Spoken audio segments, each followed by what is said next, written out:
Alright, y'all, we're going to run Demetrius' sprites. There are 28 spots at $1 a spot. Let's copy the list and go live at 7:08.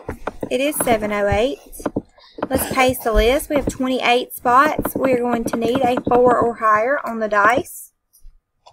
Alright, we have a 7. Here we go for the first time at 7:08, rolling to 7:09.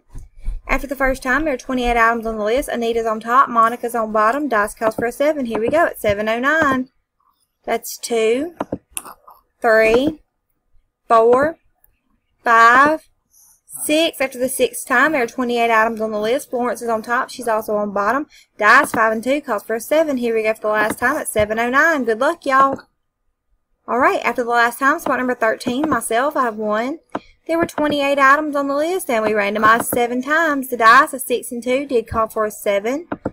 We are done at 7:09. It is 7:09. The dice, a 5 and 2, called for a 7. We randomized 7 times with 28 items on the list. Spot number 13.